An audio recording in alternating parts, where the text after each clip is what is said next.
कभी तुम्हें लगा है दिमाग चुप नहीं होता। रात के 2 बजे आंखें बंद पर सोच चलती जा रही है। हर व्हाट इफ, हर काश, हर क्यों एक स्टॉर्म बन जाता है अंदर। हम सब शांति ढूंढते हैं लेकिन अक्सर भूल जाते हैं साइलेंस तो हमारे अंदर ही था। आज हम उसी साइलेंस तक वापस जाने वाले हैं। ये सिर्फ एक बुक समरी नहीं है, ये एक सफर है। फ्रॉम सोच टू सुकून। Let's begin. कभी ऐसा हुआ है रात के 2 बजे तुम बेड पर लेटे हो, आंखें बंद हैं लेकिन दिमाग बंद ही नहीं हो रहा। एक सोच आती है, फिर दूसरी, फिर तीसरी, और फिर पूरी रात निकल जाती है बस सोचने में। किसी ने क्या कहा, काश मैंने ऐसा किया होता, अगर कल ऐसा हो गया तो। यही है ओवरथिंकिंग। एक ऐसी जंग जो बाहर नहीं, अंदर चलती है। दिल चुप रहता है पर दिमाग चीखता रहता है। हर छोटी बात का पोस्टमार्टम, हर लम्हा एक व्हाट इफ। और अजीब बात यह है, ओवरथिंकिंग हमें लगता है जैसे हम कंट्रोल में हैं, लेकिन असल में हम खुद अपने ख्यालों के गुलाम बन जाते हैं। एक लाइन है जो मुझे बहुत पसंद है, दिमाग एक शानदार नौकर है लेकिन एक खतरनाक मालिक। सोचना जरूरी है, लेकिन जब सोच हम पर राज करने लगे तब मुश्किल शुरू होती है। जरा सोचो, हर वो फैसला जो तुमने डिले किया, हर मौका जो छोड़ा, हर पल जब तुमने खुद से कहा अभी नहीं, कल देखते हैं। उस वक्त दुनिया नहीं रुकी थी, तुम रुके थे अपनी सोच के जाल में। और शायद तुम ये सुनकर सोच रहे हो, यार ये तो मेरे साथ होता है। अगर हां, तो रुक जाओ, ये वीडियो तुम्हारे लिए है। आज हम सीखेंगे कैसे दिमाग के इस शोर को चुप करना है, जोर से नहीं, प्यार से। देखो, ओवरथिंकिंग कोई बीमारी नहीं है, ये एक आदत है। पहले हम छोटी बातें सोचने लगते हैं, जैसे दरवाजा लॉक किया या नहीं। फिर धीरे धीरे सोच बढ़ती जाती है, जैसे कल काम ठीक से होगा या नहीं, लोग क्या कहेंगे, अगर गलती हो गई तो। और एक दिन हम रियलाइज करते हैं हम जी नहीं रहे, बस सोच रहे हैं। मैंने जब निक ट्रेंटन की किताब हाउ टू स्टॉप ओवरथिंकिंग पढ़ी थी, एक लाइन दिल को छू गई। तुम्हारा दिमाग कंफर्ट का आदी है, चाहे वो कंफर्ट दर्द ही क्यों ना हो। सोच के देखो, हम सब पीस चाहते हैं, लेकिन हमारा दिमाग साइलेंस से ज्यादा फेमिलियर है नॉइस से। हम सुकून चाहते हैं, पर हम खुद ही अपना सुकून चुरा लेते हैं। अब सवाल यह है, इसका सल्यूशन क्या है? सबसे पहला स्टेप है समझना कि ओवरथिंकिंग होती कैसे है। जब भी हम ओवरथिंक करते हैं, हम अपने दिमाग को एक ऐसा सवाल देते हैं जिसका कोई जवाब ही नहीं। हम चाहते हैं सर्टेनिटी, लेकिन लाइफ सर्टेनिटी नहीं देती, तो दिमाग सिमुलेशन बनाता रहता है। अगर ऐसा हुआ तो, अगर वैसा हो गया तो। और ये लूप चलता रहता है, एक मूवी की तरह, रिपीट रिपीट रिपीट। लेकिन जिंदगी मूवी नहीं है, वो हर सीन एक ही बार चलती है। और जब हम सोचने में बिजी होते हैं, लाइफ चलती रहती है। सच ये है, ओवरथिंकिंग इंटेलिजेंस की निशानी नहीं है, ये डर की निशानी है। गलती होने का डर, लोगों के जजमेंट का डर, कंट्रोल खो देने का डर। और जब हम अंदर झांकते हैं तो समझ आता है ओवरथिंकिंग सिर्फ एक सिग्नल है कि हम अंदर से सेफ फील नहीं कर रहे हैं। तो पहला काम है अपने दिमाग को सेफ फील करवाओ। जब तुम अपने ख्यालों को दुश्मन समझते हो, वो और ज्यादा चिल्लाने लगते हैं। लेकिन जब तुम उनसे प्यार से बात करते हो, वो धीरे से शांत हो जाते हैं। यही है पहला लेसन, अवेयरनेस। अपने अंदर चल रही फिल्म को देखना, क्योंकि जब तक तुम देखोगे नहीं, तब तक बदलोगे कैसे? एक छोटी सी एक्सरसाइज करो अभी। गहरी सांस लो और सोचो, जब तुम लास्ट टाइम ओवरथिंक कर रहे थे, क्या तुम्हारा सोचना कुछ बदल रहा था? नहीं ना, बस एनर्जी जा रही थी। ओवरथिंकिंग एक रॉकिंग चेयर जैसी है, हिलती रहती है पर कहीं जाती नहीं। हमें लगता है हम कुछ कर रहे हैं, पर असल में हम वहीं के वहीं हैं। एक्कर्ट टोल ने कहा था, प्रेजेंट मोमेंट ही सब कुछ है जो तुम्हारे पास है। और यही ओवरथिंकिंग का सबसे बड़ा एनिमी है, प्रेजेंट मोमेंट। ओवरथिंकिंग पास्ट और फ्यूचर में रहती है, लेकिन अभी इस पल में सब ठीक है। तुम सांस ले रहे हो, जिंदा हो और सेफ हो, बस तुम्हारा दिमाग कहीं और भागा हुआ है। इसीलिए जब भी सोच भागने लगे, बस अपने आप से कहो वापस आओ। अपने आसपास देखो, जमीन फील करो, हवा महसूस करो। ये सब तुम्हें अभी में वापस ले आएगा। और याद रखो, तुम सोच के अंदर नहीं, एक्शन के थ्रू बाहर आते हो। सोच से ओवरथिंकिंग नहीं रुकती, एक्शन से रुकती है। इसीलिए जब दिमाग ज्यादा भागने लगे, छोटा सा काम करो। वॉक लो, पानी पी लो, मैसेज भेज दो, बस कुछ छोटा स्टेप लो। एक्शन एंजाइटी को तोड़ देता है, हमेशा। मैं भी कभी ऐसे फेज से गुजरा हूं। हर बात पर ओवरथिंक करता था। किसी से मिलने से पहले दिमाग में पूरी कॉन्वर्सेशन लिख लेता था। मैसेज भेजने से पहले 3 बार लिखता, 4 बार डिलीट करता। परफेक्ट बनना चाहता था, पर जितना परफेक्ट होने की कोशिश करता, उतना ही एंग्शियस फील करता। फिर समझा, परफेक्शन सिर्फ एक डिस्गाइज है, डर का। उस दिन मैंने एक एक्सपेरिमेंट किया। जब भी दिमाग घूमने लगता, मैंने खुद से कहा, तो क्या हुआ? सिंपल वर्ड्स हैं, पर जादू है इनमें। क्या पता फेल हो जाऊं? तो क्या हुआ? लोग क्या कहेंगे? तो क्या हुआ? मुझे गलत समझेंगे? तो क्या हुआ? हर तो क्या हुआ के साथ एक बोझ हल्का होता गया। क्योंकि जब तू एक थॉट को इंपॉर्टेंस देना बंद कर देते हो, वो अपने आप चला जाता है। और वही पल होता है जब तुम्हें सुकून मिलता है। तुम रियलाइज करते हो, ओवर थिंकिंग को एक दिन में खत्म नहीं किया जा सकता, लेकिन उसे पहचान कर धीरे धीरे उससे दूर जा सकते हो। जितना जल्दी तुम पहचान लोगे, उतनी ही जल्दी तुम वापस लौट आओगे। अगले पार्ट में हम बात करेंगे कैसे तुम्हारा दिमाग, तुम्हारे इमोशंस और तुम्हारी आदतें मिलकर एक साइकिल बनाते हैं, और कैसे इस साइकिल को तोड़ना है बिना गिल्ट और प्रेशर के। क्योंकि सुकून दिमाग से लड़कर नहीं मिलता, समझकर मिलता है। और जब तुम अपने दिमाग को समझ लेते हो, वो तुम्हारा दुश्मन नहीं, दोस्त बन जाता है। कुछ लोग कहते हैं ओवर थिंकिंग छोड़ो, जैसे ये कोई स्विच हो, ऑन ऑफ। पर दिल और दिमाग ऐसे नहीं चलते। अगर इतना आसान होता तो हर इंसान शांत होता। सच तो ये है, ओवर थिंकिंग एक पैटर्न है, और हर पैटर्न के पीछे एक इमोशन छुपा होता है। चलो थोड़ा अंदर चले। सोच एक छोटी सी स्पार्क से शुरू होती है। कोई बात हुई, कोई याद आई, कोई डर जगा, और फिर वो स्पार्क एक जंगल की आग बन जाती है। दिमाग तुरंत वाई और व्हाट इफ के सवालों से भर जाता है। मैंने ऐसा क्यों बोला? वो मुझे पसंद करता है या नहीं? कल मीटिंग में अगर मैं फेल हो गया तो? और हम ये समझते हैं कि हम सोच रहे हैं सॉल्यूशन, लेकिन असल में हम प्रॉब्लम को और गहरा कर रहे होते हैं। एक बात याद रखना, हर थॉट के पीछे एक फीलिंग होती है, और जब तक हम उस फीलिंग को नहीं समझते, थॉट लूप चलता रहता है। मान लो तुम्हें किसी ने कुछ ऐसा कह दिया जो दिल को चुभ गया। उस वक्त दिमाग एनालाइज करेगा, उसने ऐसा क्यों कहा? मैं क्या कमजोर दिखा? लेकिन अंदर से सिर्फ एक इमोशन है, हर्ट। अगर तुम बस एक मोमेंट के लिए रुको और कहो, हाँ, मुझे दुख हुआ है, तो दिमाग शांत हो जाता है। Because now the feeling has been acknowledged. यही रीजन है कि माइंडफुलनेस का कॉन्सेप्ट इतना पावरफुल है। वो कहता है ऑब्जर्व, नॉट रिएक्ट। जब तुम अपने थॉट को सिर्फ देखो, बिना जजमेंट के, वो धीरे धीरे अपनी पावर खो देता है। मैं तुम्हें एक सिंपल विजुअलाइजेशन देता हूं। सोचो तुम एक थिएटर में बैठे हो। स्क्रीन पर तुम्हारे थॉट्स चल रहे हैं, एक मूवी जैसे। कभी कॉमेडी, कभी ड्रामा, कभी हॉरर। अब तुम उस मूवी के अंदर घुस जाते हो तो डर लगता है, पर जब तुम सीट पर बैठे हो पॉपकॉर्न के साथ, तुम बस देख रहे हो। वही डिफरेंस है थिंकिंग और ऑब्जर्विंग योर थॉट्स का। तुम्हारी पीस उस सीट पर बैठी है, स्क्रीन के अंदर नहीं। ओवर थिंकिंग तब रुकती है जब तुम रियलाइज करते हो, मैं अपने थॉट्स नहीं हूं। तुम उन्हें सोच रहे हो, लेकिन तुम उनसे ज्यादा हो। एखार्ट टोले कहते हैं, the moment you start watching the thinker, a higher level of consciousness awakens. और वही मोमेंट है जब तुम दिमाग के मालिक बन जाते हो, नौकर नहीं।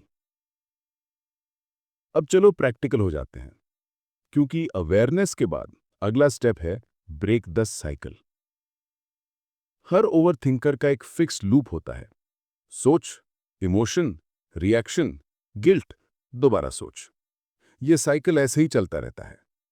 पर अगर हम एक पॉइंट पर रुक जाएं, बस एक, तो पूरा पैटर्न टूट सकता है। एग्जाम्पल लो, तुम्हारे बॉस ने ऑफिस में कुछ कहा। तुम्हारा दिमाग तुरंत शुरू हो गया, मुझे ऐसा क्यों कहा, मैं गलत था क्या? उसी वक्त एक छोटी सी पॉज लो, सांस लो और खुद से कहो, हो गया, बस। वो 1 सेकेंड का ब्रेक तुम्हारा सेवियर है। वो मोमेंट तुम्हें चॉइस देता है, रिएक्ट करने की जगह रिस्पॉन्ड करने की। ओवर थिंकिंग का इलाज साइलेंस से होता है, लेकिन वो साइलेंस अंदर से आता है, और वो तब आता है जब तुम हर बार अपने थॉट के बीच एक पॉज डालते हो। ये पॉज एक सुपर पावर है, इसे यूज करो। मैं अपने लाइफ में एक रूल फॉलो करता हूं। If it won't matter in 5 years, don't spend more than 5 minutes thinking about it. कितनी बार हम छोटी छोटी बातों को अपने दिमाग में बढ़ाकर माउंटेन बना देते हैं। एक ऑकवर्ड मोमेंट, एक गलत वर्ड, एक डीले, और हम उसे दिनों तक रिपीट करते रहते हैं। पर असल में ज्यादातर चीजें टाइम के साथ गायब हो जाती हैं, बस हम उन्हें छोड़ते नहीं। तो अगला स्टेप है पर्सपेक्टिव। जरा पूछो खुद से, क्या यह सच में इतना बड़ा इशू है? 99 टाइम जवाब होगा नहीं, और वो एक नहीं तुम्हें शांति देगा। एक और ट्रूथ, ओवर थिंकिंग हमेशा नेगेटिव नहीं होती। कभी कभी वो तुम्हें दिखाती है कि तुम केयर करते हो, लेकिन बैलेंस जरूरी है। सोच तब तक अच्छी है जब तक वो तुम्हें चलाती है। जब वो तुम्हें रोकने लगे, तब समझ जाओ अब इनफ है। एक छोटी सी ट्रिक यूज करो। जब दिमाग ज्यादा भागने लगे, लिख लो, खाली लिख दो, बिना फिल्टर के। पेपर पर लिखा थॉट अपनी पावर खो देता है, क्योंकि जब वो तुम्हारे दिमाग से निकलकर कागज पर आ जाता है, वो अब तुम नहीं रहता, सिर्फ एक लाइन होता है। मैं रोज एक छोटी नोटबुक रखता हूं, उसमें लिखता हूं क्या सोच रहा हूं और क्यों। 10 मिनट लिखने के बाद दिमाग हल्का लगता है, जैसे तुम्हारा माइंड डिटॉक्स हो गया हो। एक और चीज, ग्रैटिट्यूड। जब तुम्हारा फोकस क्या गलत हो सकता है से क्या ठीक चल रहा है पर शिफ्ट होता है, एनर्जी बदल जाती है। ओवर थिंकिंग नेगेटिव प्रोजेक्शन है, ग्रैटिट्यूड पॉजिटिव रिफ्लेक्शन। हर रात सोने से पहले 3 चीजें लिखो। आज क्या अच्छा हुआ, किस चीज के लिए थैंकफुल हो, और किस बात को छोड़ देना चाहते हो। यह सिंपल हैबिट तुम्हारा दिमाग रीप्रोग्राम कर देती है। देखो, प्रॉब्लम यह नहीं है कि तुम सोच रहे हो, प्रॉब्लम यह है कि तुम अपनी सोच को सच मान रहे हो। थॉट्स फैक्ट्स नहीं होते, वो सिर्फ स्टोरीज होती हैं, और हर स्टोरी को बदला जा सकता है। तो जब अगला थॉट आए, मैं कुछ नहीं कर सकता, तो मुस्कुराना और कहना ये सिर्फ एक कहानी है। बस इतना कह देना ही गेम बदल देता है। अगले पार्ट में हम बात करेंगे कैसे ओवरथिंकिंग हमारे डिसीजंस, रिलेशनशिप्स और खुशी को इफेक्ट करती है, और सबसे इंपॉर्टेंट, कैसे तुम अपने दिमाग के साथ एक नया रिश्ता बना सकते हो, जहां सोच दुश्मन नहीं, एक दोस्त बन जाए। क्योंकि जब तुम अपनी सोच के साथ शांति से जीना सीख लेते हो, जिंदगी भी शांत हो जाती है। क्या तुमने कभी नोटिस किया है, ओवर थिंकिंग सिर्फ हमारे दिमाग तक सीमित नहीं रहती, वो हमारे रिश्ते, हमारे डिसीजंस और हमारी खुशी सब कुछ छू लेती है। जैसे पानी में फेंका हुआ एक पत्थर, एक छोटी सी सोच और उसके रिपल पूरे जीवन में फैल जाते हैं। एक छोटी सी बात, किसी ने मैसेज का रिप्लाई नहीं दिया, दिमाग तुरंत लिखने लगता है, उसने देखा होगा, फिर रिप्लाई क्यों नहीं किया, मुझसे नाराज है क्या, मैं कुछ गलत तो नहीं बोल गया। और देखो, एक छोटी सी बात एक पूरा स्टोरी बन गई। वो इंसान शायद बिजी था, लेकिन हमने अपने दिमाग से एक पूरी कहानी लिख ली। ओवर थिंकिंग एक इनविजिबल वॉल बना देती है हम और दूसरे लोगों के बीच। हम उनसे बात करने से पहले सोचने लगते हैं, और फिर वो सोच ही बात को रोक देती है। हमें लगता है हम अपने आप को प्रोटेक्ट कर रहे हैं, पर असल में हम अपने आप को आइसोलेट कर लेते हैं। मैं एक टाइम पे ऐसा ही था। हर कॉन्वर्जेशन से पहले रिहर्स करता था। मुझे लगता था अगर मैं पहले से प्लान कर लूंगा क्या बोलना है, तो सब परफेक्ट होगा। पर जब सामने इंसान होता था, मैं प्रेजेंट नहीं होता था। मैं सिर्फ अपनी रिहर्स्ड लाइनों के बीच खो जाता था, और फिर बाद में घर आके सोचता रहता, मैं बेटर बोल सकता था। ओवर थिंकिंग का सबसे बड़ा साइड इफेक्ट यह है, यह तुम्हें प्रेजेंट से डिस्कनेक्ट कर देता है। तुम्हारा दिमाग या तो पास्ट में होता है, मैंने ऐसा क्यों बोला, या फ्यूचर में अगर ऐसा हो गया तो। लेकिन जिंदगी हमेशा अभी चलती है, और जब तुम अभी से बाहर हो जाते हो, तुम जिंदगी से बाहर हो जाते हो। एक वक्त था जब मुझे यह समझ आया, हर बार जब मैं ओवरथिंक करता हूं, मैं लाइफ का एक हिस्सा मिस कर रहा हूं। एक सनसेट, एक स्माइल, एक छोटी सी खुशी, सब बेकार जा रहे हैं, सिर्फ इसलिए क्योंकि मैं सोच में अटका हूं। सोच के देखो, जब तुम किसी अपने के साथ बैठे हो और तुम्हारा दिमाग कहीं और है, वो इंसान तुम्हें देखता है, लेकिन तुम सच में वहां होते ही नहीं हो। और यही डिस्कनेक्ट धीरे धीरे इमोशनल डिस्टेंस बन जाता है। ओवरथिंकिंग हमेशा तुम्हें कंट्रोल देने का इल्यूजन देती है, लेकिन असल में वो तुमसे कंट्रोल ले लेती है। तुम्हारे इमोशंस का, तुम्हारे पीस का, तुम्हारे रिलेशनशिप्स का। तो क्या करें? कैसे इस साइकिल को ब्रेक करें? सबसे पहला स्टेप, एक्सेप्टेंस। अपने दिमाग के साथ लड़ना बंद करो। जब तुम अपने थॉट से लड़ते हो, वो और ज्यादा स्ट्रांग हो जाते हैं। जैसे पानी को पकड़ने की कोशिश करना, जितना जोर लगाओ उतना ही वो निकल जाता है। अपने थॉट्स को आने दो, देखते जाओ, लेकिन उनके पीछे मत भागो। वो सिर्फ मेहमान हैं, तुम्हारा घर नहीं। दूसरा स्टेप, एक्शन। हर बार जब दिमाग सोच में अटक जाए, कुछ छोटा सा काम करो। फोन साइड रखो, थोड़ा वॉक लो, एक ग्लास पानी पी लो, अपने सराउंडिंग्स फील करो। ये छोटी छोटी चीजें तुम्हारा फोकस अंदर से बाहर ले जाती हैं। और तीसरा स्टेप, ट्रस्ट लाइफ। हाँ, ये सबसे टफ है, क्योंकि ओवरथिंकर को लगता है कि अगर वो सोचता रहेगा तो वो सेफ रहेगा। लेकिन सच ये है, जिंदगी का मैजिक कंट्रोल में नहीं, फ्लो में है। तुम जितना कंट्रोल छोड़ते जाते हो, उतना ही सुकून बढ़ता जाता है। एक कोट मुझे याद है, worrying is like paying interest on a loan you haven't taken yet. सोच के देखो, हम जिंदगी के मोमेंट से पहले ही उसका टेंशन चुका रहे होते हैं। जब फ्यूचर आता है तो वो कभी उतना स्कैरी नहीं होता जितना हमने इमेजिन किया था। तो आज से एक डिसीजन लो, जिंदगी को ओवरथिंक नहीं, एक्सपीरियंस करना है। गलती होगी, हाँ। लोग क्या कहेंगे, कई बार कुछ भी, लेकिन कम से कम तुम जी रहे होगे।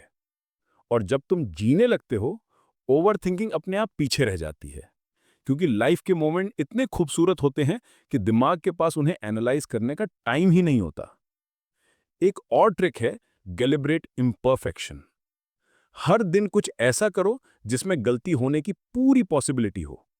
मैसेज लिखो बिना दोबारा पढ़े, एक फोटो पोस्ट करो बिना एडिट के, पब्लिक में बोल दो बिना रिहर्स किए। शुरू में ऑकवर्ड लगेगा, पर धीरे धीरे तुम्हारा दिमाग सीख लेगा कि दुनिया खत्म नहीं होती जब सब कुछ परफेक्ट नहीं होता। मैं गारंटी देता हूं, जितना तुम गलती से दोस्ती करोगे, उतना तुम्हारा दिमाग शांत होगा। एक और कॉन्सेप्ट है, एनर्जी शिफ्टिंग। जब भी तुम्हारा माइंड ओवरथिंक मोड में हो, उस एनर्जी को किसी और डायरेक्शन में डाल दो। कुछ लिखो, पेंटिंग करो, वॉक करो, म्यूजिक सुनो। एनर्जी को फ्लो करने दो, जम मत होने दो।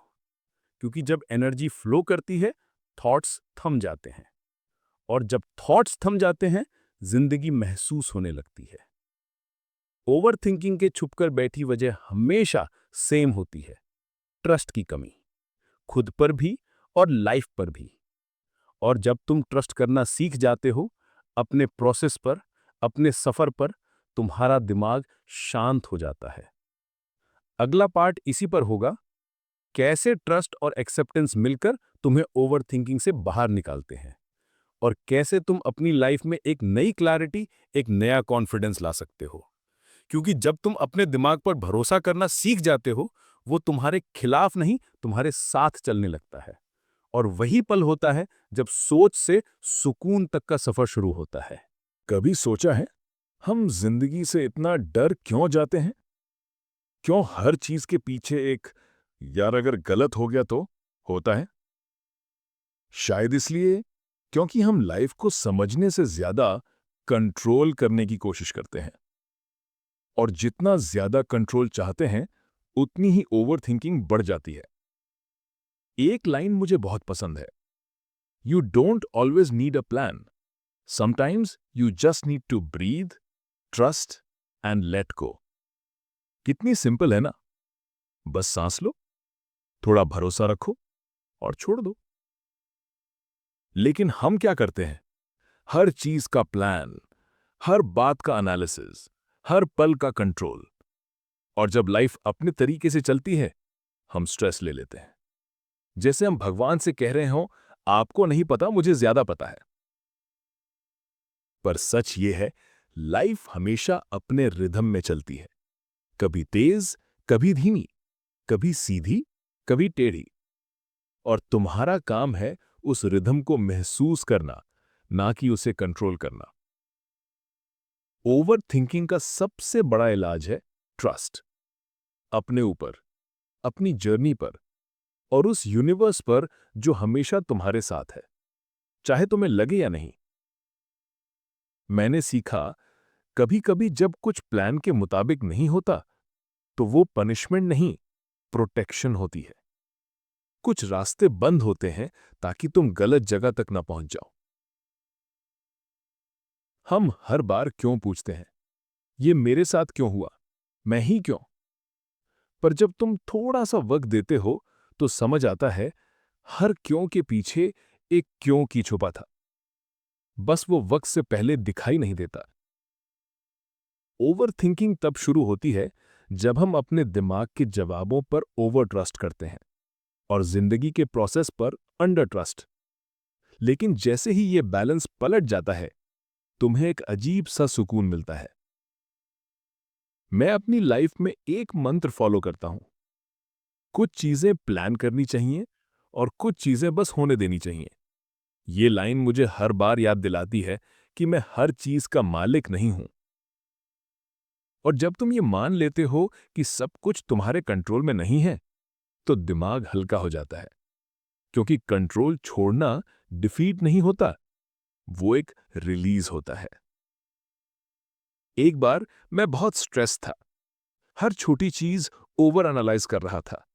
क्या होगा, कैसे होगा, क्या मैं रेडी हूं? एक दोस्त ने कहा, तू इतना सोचता क्यों है? मैंने बोला, मुझे गलती से डर लगता है। और उसने सिर्फ इतना कहा, तू गलती होने दे। मैं हंसा, लेकिन फिर समझा, यही तो मैं कर नहीं पा रहा था। हम सब गलती से बचना चाहते हैं, लेकिन गलती ही तो टीचर है। हर मिस्टेक एक हिडन मैसेज लाती है, अगली बार ज्यादा क्लैरिटी से करना। ओवरथिंकिंग तब खत्म होती है जब तुम अपने अंदर ये कह पाओ, जो होगा देखा जाएगा। क्योंकि ये सरेंडर नहीं है, ये स्ट्रेंथ है। ये एक्सेप्ट करना कि तुम लाइफ के साथ हो, उसके खिलाफ नहीं। और जब तुम लाइफ के साथ चलने लगते हो, तुम नोटिस करते हो, चीजें अपने आप सेट होने लगती हैं। क्योंकि एनर्जी वहीं फ्लो करती है जहां रेजिस्टेंस नहीं होता। एक और बात, ओवरथिंकिंग अक्सर इसलिए भी होती है क्योंकि हम अपने आप से जुड़ते नहीं हैं। दिन भर दुनिया की आवाज सुनते हैं, ये करो, वो बनो, ऐसा सोचो, वैसा बोलो। और जब रात होती है, तब अपनी आवाज सुनाई देती है, मैं कौन हूं, मैं क्या चाहता हूं। लेकिन हम उस आवाज को भी छुपा देते हैं, नेटफ्लिक्स, फोन या फेक स्माइल के पीछे। अगर तुम्हें ओवरथिंकिंग से बाहर निकलना है, तो सबसे पहले अपने अंदर की आवाज से दोस्ती करो। रोज कुछ मिनट उससे बात करो। कहो, मैं सुन रहा हूं। क्योंकि जब तुम अपने आप को सुनते हो, दिमाग को चीखने की जरूरत नहीं पड़ती। और हां, साइलेंस से दोस्ती करो। हां, वो ऑकवर्ड लगेगा शुरू में, लेकिन वो साइलेंस तुम्हारा सबसे बड़ा हीलर है। उसमें क्लैरिटी है, उसमें पीस है, और सबसे जरूरी, उसमें तुम हो। मैं हर सुबह कुछ मिनट बिना फोन, बिना म्यूजिक, बिना कुछ, बस खामोशी में बैठता हूं। पहले दिमाग चिल्लाता है, फिर धीरे धीरे शांत हो जाता है। जैसे वो कह रहा हो, ठीक है, मैं सुन लिया गया। और वही मोमेंट होता है जहां ओवर थिंकिंग डिसॉल्व होने लगती है। क्योंकि जब तुम अपने सोच को स्पेस देते हो, वो तुम्हें सफोकेट करना बंद कर देती है। एक और छोटी सी बात, खुद को माफ करना सीखो। कई बार हम पुरानी गलतियों का वेट लेकर जीते हैं। काश मैंने ऐसा नहीं किया होता, काश मैं उस दिन कुछ और बोलता। लेकिन सुनो, जो हो गया वो एक्सपीरियंस बन गया, और हर एक्सपीरियंस तुम्हें स्ट्रांग बना रहा है। तुम अपनी पास नहीं हो, तुम अपनी लर्निंग हो। तो जब तुम अगला थॉट सुनो, मैंने गलती की थी, बस मुस्कुराना और कहना हाँ, और मैंने सीखा भी था। ओवर थिंकिंग से आगे बढ़ने का सबसे बड़ा स्टेप है सेल्फ कंपैशन। अपने साथ उतनी ही सॉफ्टनेस से पेश आओ जितना तुम किसी दोस्त के साथ आते हो। तुम अपने हार्शेस्ट क्रिटिक नहीं, अपने सबसे अच्छे सपोर्टर बन सकते हो। अगले और फाइनल पार्ट में हम बात करेंगे कैसे ये सब मिलकर एक रियल ट्रांसफॉर्मेशन लाते हैं। कैसे तुम अपनी लाइफ को एक थिंकिंग स्टॉर्म से निकालकर एक पीसफुल क्लैरिटी में ले जा सकते हो। और कैसे तुम्हारा दिमाग, जो कभी तुम्हारा एनिमी लगता था, अब तुम्हारा बेस्ट गाइड बन सकता है। वही होगा हमारे सफर का अंत और एक नई शुरुआत। कभी कभी जिंदगी एक आईने की तरह होती है। जितना हम उसे साफ देखने की कोशिश करते हैं, उतना ही धुंधली लगती है। और जब हम बस शांत होकर बिना कुछ किए उसे देखते हैं, तो सब कुछ अपने आप क्लियर होने लगता है। ओवरथिंकिंग भी कुछ ऐसा ही है। तुम जितना उसे कंट्रोल करने की कोशिश करते हो, वो उतना ही बढ़ता है। लेकिन जैसे ही तुम उसे ऑब्जर्व करते हो, एक्सेप्ट करते हो, वो डिसॉल्व होने लगता है। सच ये है, दिमाग हमारा एनिमी नहीं है, वो हमारा बच्चा है। थोड़ा रेस्टलेस, थोड़ा इमोशनल, कभी-कभी जिद्दी भी। लेकिन उसे डांटने से नहीं, उसको समझने से शांति मिलती है। हमने इतने पार्ट्स में एक ही बात समझी है, ओवर थिंकिंग रुकती नहीं, घुल जाती है। अवेयरनेस से, एक्सेप्टेंस से और एक्शन से। आज अगर तुम्हें लगे कि तुम्हारा दिमाग बहुत भाग रहा है, तो बस 1 सेकंड रुक जाओ, सांस लो और खुद से पूछो, क्या ये थॉट मेरे लिए काम कर रहा है? अगर नहीं, तो उसे जाने दो। तुम्हें हर थॉट के पीछे भागने की जरूरत नहीं है। कुछ थॉट्स सिर्फ क्लाउड्स हैं, आते हैं, छुप जाते हैं, फिर चले जाते हैं। तुम उन्हें रोक नहीं सकते, पर उन्हें देख सकते हो, बिना खुद को खोए हुए। जिंदगी के हर मोमेंट में तुम्हारे पास एक चॉइस होती है, रिएक्ट करना या रिस्पॉन्ड करना। ओवर थिंकिंग रिएक्ट करता है, पीस रिस्पॉन्ड करती है। और जब तुम रिस्पॉन्ड करना सीख जाते हो, तुम्हारा दिमाग तुम्हारा दोस्त बन जाता है। मैंने ये सीखा है, खामोशी दिमाग का एनिमी नहीं है, वो उसका घर है। और जब तुम वापस उस घर में आते हो, तो सब कुछ स्लो हो जाता है। हर साउंड, हर थॉट, हर फीलिंग सब जेंटल लगने लगती है। और फिर तुम समझते हो, तुम्हारा दिमाग कभी तुम्हारे खिलाफ नहीं था, वो सिर्फ ज्यादा चिंता करता था। बस उसे इतना कह दो, मैं यहां हूं, सब ठीक है। और फिर देखो कैसे वो शांत हो जाता है। ओवरथिंकिंग तब खत्म होती है जब तुम खुद से प्यार करना शुरू करते हो, जब तुम अपने फ्लॉज को एक्सेप्ट करते हो, अपनी जर्नी को रिस्पेक्ट करते हो और अपनी ग्रोथ पर भरोसा करते हो। तब तुम रियलाइज करते हो, पीस कोई डेस्टिनेशन नहीं है, वो तुम्हारे अंदर ही थी। सिर्फ दिमाग के शोर ने उसकी आवाज छुपा दी थी। हर बार जब तुम खुद को ओवरथिंकिंग में पाते हो, उस मोमेंट को एक रिमाइंडर बना लो। रिमाइंडर कि तुम्हारा माइंड अभी हेल्प मांग रहा है। उसे इग्नोर मत करो, उसे डांटो मत, बस उसे जेंटली गाइड करो कि चलो अब वापस यहां आते हैं। स्लोली तुम्हारा दिमाग सीख जाएगा, वो अपने रिदम में आ जाएगा, और तुम देखो कैसे लाइफ बदलने लगती है बिना किसी एफर्ट के। क्योंकि ओवरथिंकिंग सिर्फ एक आदत थी, और आदतें बदलती हैं जब इंटेंशन बदल जाता है। आज अगर तुम ये सुन रहे हो, तो एक बात याद रखना, तुम परफेक्ट नहीं बने हो, तुम प्रोग्रेस के लिए बने हो। और प्रोग्रेस का मतलब है कभी सोचना, कभी रुकना, कभी बस महसूस करना। सोच होगी, कंफ्यूजन होगा, कभी रातों को नींद नहीं आएगी, लेकिन हर बार तुम्हारा दिल कह रहा होगा, मैं सीख रहा हूं। और यही सबसे बड़ा प्रोग्रेस है। तुम्हें हर सवाल का जवाब आज नहीं चाहिए। कुछ जवाब वक्त देगा, कुछ जिंदगी, और कुछ तुम खुद बन जाओगे। इसलिए अब जब लाइफ तुम्हें चैलेंज करे, तो उसे फाइट मत करो। बस मुस्कुराना और कहना, मैं रेडी हूं। क्योंकि अब तुम सिर्फ सोच नहीं रहे, तुम जी रहे हो। और वही मोमेंट है जहां ओवरथिंकिंग खत्म होती है और लिविंग शुरू। जिंदगी का असली सुकून सोचने में नहीं, महसूस करने में है। और जब तुम महसूस करते हो तो हर सांस एक प्रेयर बन जाती है, हर पल एक गिफ्ट और हर दिन एक नई कहानी। तो आज से अपने दिमाग से लड़ना बंद करो, उसे हाथ पकड़कर चलो और उससे कह दो कि चलो अब हम मिलकर जीते हैं। क्योंकि जब तुम सोचना छोड़ देते हो और महसूस करना शुरू करते हो, तभी तो असली जीवन शुरू होता है। यही था हमारा सफर, हाउ टू स्टॉप ओवरथिंकिंग। एक ऐसा सफर जहां हमने खुद से मिलना सीखा। अगर यह कहानी तुम्हें छूती है तो अपने लिए 1 मिनट लो और बस एक लाइन याद रखो, मैं अपनी सोच से ज्यादा हूं। बस इतना याद रखना और तुम कभी खुद में खो नहीं जाओगे। अगर यह सफर तुम्हें छू गया हो, अगर एक पल के लिए भी तुम्हारा दिमाग हल्का महसूस हुआ हो, तो बस एक छोटी सी रिक्वेस्ट है, इस वीडियो को लाइक करो ताकि और लोगों तक ये सुकून पहुंच सके। सब्सक्राइब करो चैनल को, क्योंकि यहां हर हफ्ते एक नई सोच, एक नई किताब और एक नया नजरिया मिलता है। और कमेंट्स में लिखो, तुम्हारा दिमाग सबसे ज्यादा कब भागता है? शायद तुम्हारा एक थॉट किसी और की शुरुआत बन जाए। Thank you for being part of this journey. Like करो, सब्सक्राइब करो और अपना एक थॉट कमेंट्स में लिखो, क्योंकि कभी कभी एक सिंपल थॉट एक नई शुरुआत बन जाता है। Until next time, breathe, trust, and let go.